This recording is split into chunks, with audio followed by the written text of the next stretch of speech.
Geno mara nirio makare nyakoro mga jong machiegni ahinya chendo ni mar kagi kacha nyinga Lydia Okeyo. Duoko mar bero motim ne ringre okil Chalo Mbobu oyango ni Mbobu ne ochiel kod lisasi 8 kariyo ne omoke dende kendo kelo chwer mar remo mano miyo ito ngimane. Kochiwo duoko bang' timo bero ne ringre Chalo Mbobu manyocha onegi odhiambo mar tich ariyo e apaya ma Magadi Road. Jabero maduong' mar sirikal Johansen Oduor okoni lisasi ne okelo hinyruok mar icho kendo nego Mbobu kanyo. Nyaka gi e kinde ni obila mago kwach kich medo dhi nyime timo nonro e wi tho mare ka onge achich mosemaki e wi nek makamano.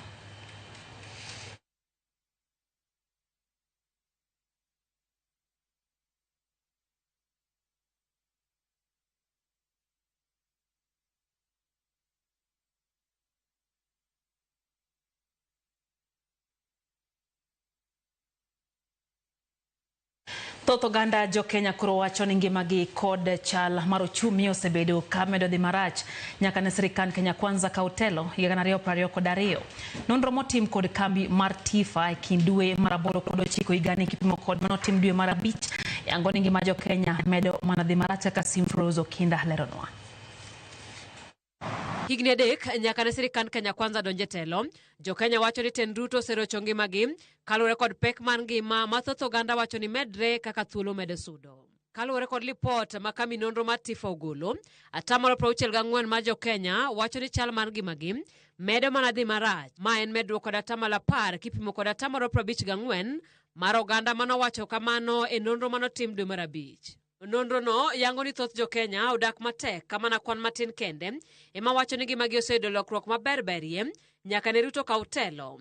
Kata bed ni kwan ni bende odok chien kowuok 29 mano e dwe mar 5 nyaka 24 sani. Kwan jogo mawacho ni ngimagi pok olokore yo moro amora bende odok piny kowuok 25 dwe mar 5 nyaka 17 dwe ni.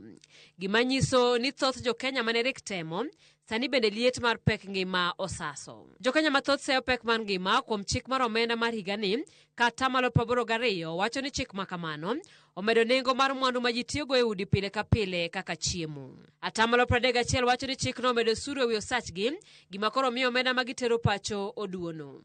Ne 21 chik no miyo koro ginyal kungo kare e kind weche mamoko. Kamano bende nonro noluwo ni mana 25 ma jo Kenya emondik tich magidhi e odiochieng' mangima.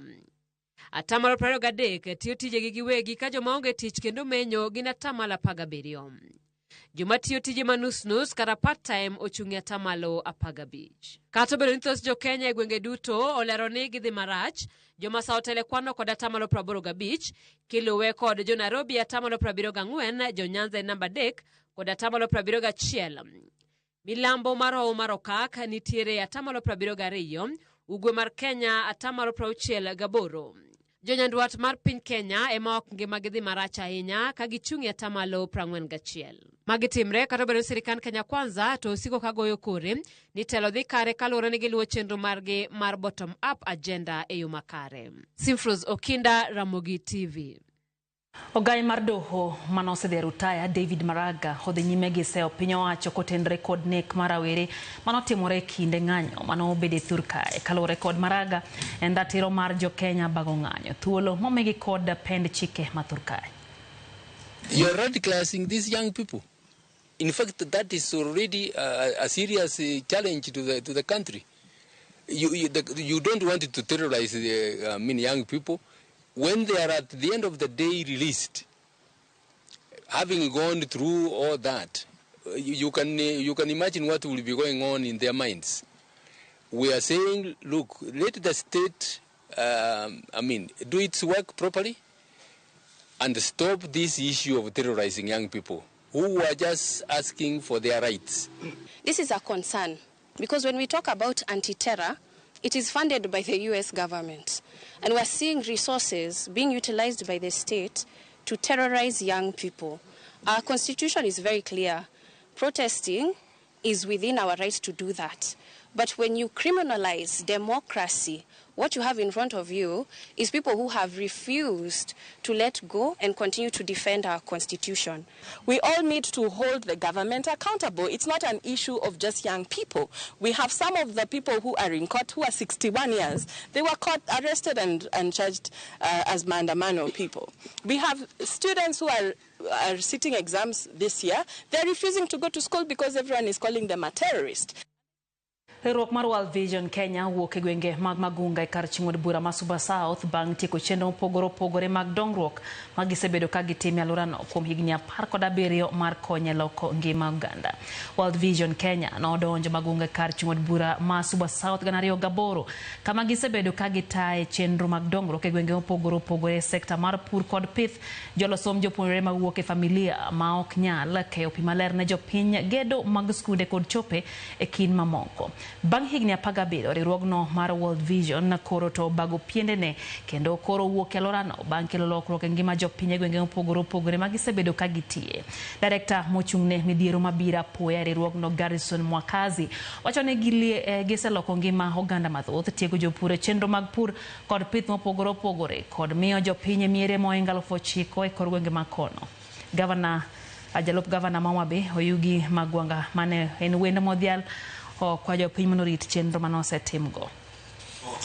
Improve the learning environment in schools within Magunga by providing schools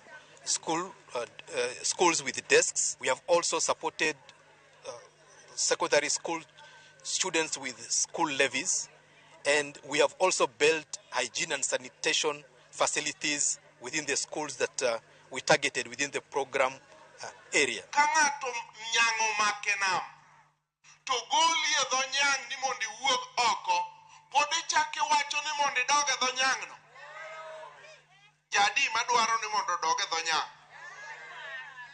benitie jo madwa doge do nyang so akwayo gi muolo gi nguono ni warit uru gik momiwa. Suba wani wach pine problem maduong' mane pok wadwaro waneno Suba ka ndalo machon mokalo.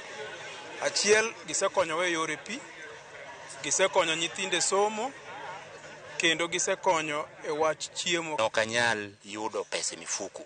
To kanwa partner madonje pur mar gweno gi mar rech, sani anyalo wacho ni my life is touched, and also kendo ayudo ni anyalo bedo gi pesa mifuku, nyithindo nyalo dhi e school, kendo anyalo yudo mabalang' mamba support go nyithindo maseche moko chando. We were empowered kendo nomiwa training mopogore e activities mang'eny magitimo e ofisgi. Sirikand kaunti ma Siaya okwedo weche moko ma osebedo ka wachore ni gichano daro kar tiegruok ma Jaramogi Oginga Odinga University of Science and Technology kendo gole lopa kar tiegruok ma ong'ere kaka Agricultural Training Center mantiere Boma Siaya. Jagoro mar kaunti no Joseph Ogutu kod jakanyo e komiti marango weche lo Morris Makurege okwedo weche go mawachore ni kar tiegruogno idhi lor ka giwacho ni weche go gin mana mag siasa. Magitimore kinde ma jaod bura ma Lego Usonga Samuel Atandi ochungo ng'anyo maduong' mano luongo e Boma Siaya kawuono e wi chenro ma osebedo ka wachore e wi daro kendo golo kar tiegruogno e Boma Siaya. Okanyo ni wadwa riembo university marwa ma just kowuok e lo ma ATC land mantie Siaya kanieri. Kaka wacho wach makamano ok en adiera, waonge gi mpangilio mora podi mar gero gima ni wacho ni dwa ger kanyono ero. And lastly, waonge gi mpangilio mora mar golo university wa kanyo ero. Wasebedo kwaromo gi jojus kendo wapango kaka university manyieno onego dongi, kendo wan gi MOU manyocha be ndalo ne osekalo, kendo wasebet ka waloso MOU manyien manyiso ni county government oikore ne tiyo kod just kadhi mbele e wach mpango mar chako university kama gintie. To bende onge kuma county government leadership or executive committee oseng'ade ni dwager headquarter ti dwagere kanyi. Kata kamano kata budget magere no pod onge.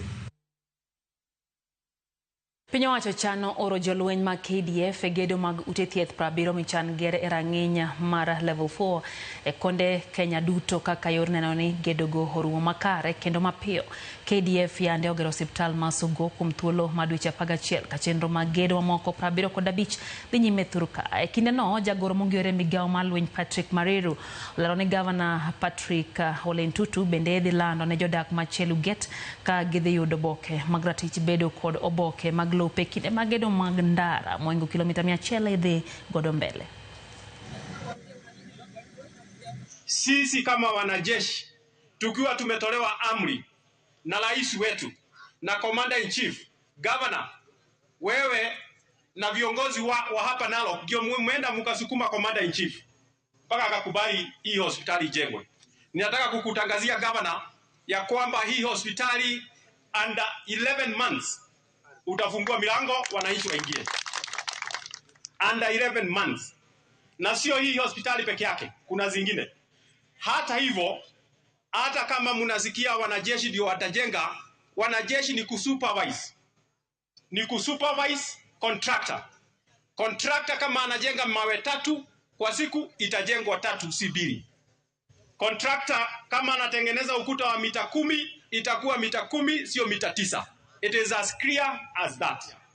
Tuko na project zaidi ya 75 ambazo sisi kama wanajeshi tuna supervise. Hapa tutakuwa na karibu 100 male and female 50 na 50, ambapo kutakuwa na pahali ambapo ni female na male wards, ambayo mtu akikuwa mgonjwa atakaa hapa. Pia ndalete ambulance itakuwa ikisimama hapa. Ndio kama mtu amekuwa mgonjwa zaidi anapelekwa ile level 4 level 5 hospital ambayo inajengwa referral kubwa kushinda hata Tenwe. Na ni Mheshimiwa Rais ndiye ananisaidia. Hawa jeshi ambao mnaona hapa, hawa ndio wanajenga pia hiyo level 4 hospital.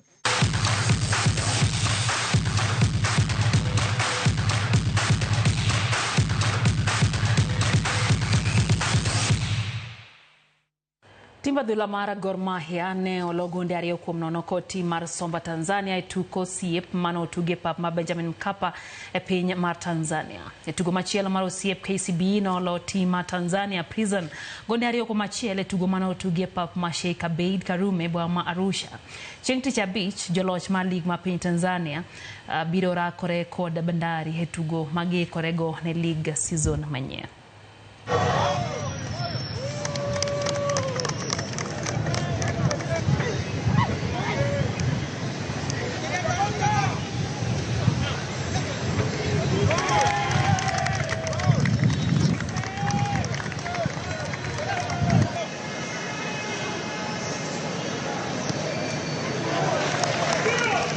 We are more technical in the ball. We played good football, and players, I think they have already know one another.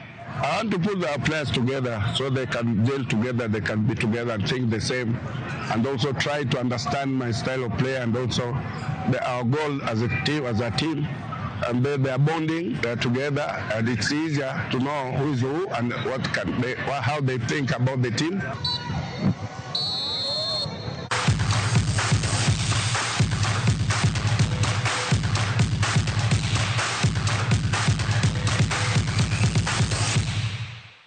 Ikanye motike chendo mara kage kachnya korom gajuan kara kamano kaka pele oloso ni weche gi ang'no kelni gi e yo makare kogika kanyosa achiel gi sadek marudhi amboriti masane hawe helwet DJ Vic gi chendo mar ngomo akelidia keyo hen nyinga oriti masane.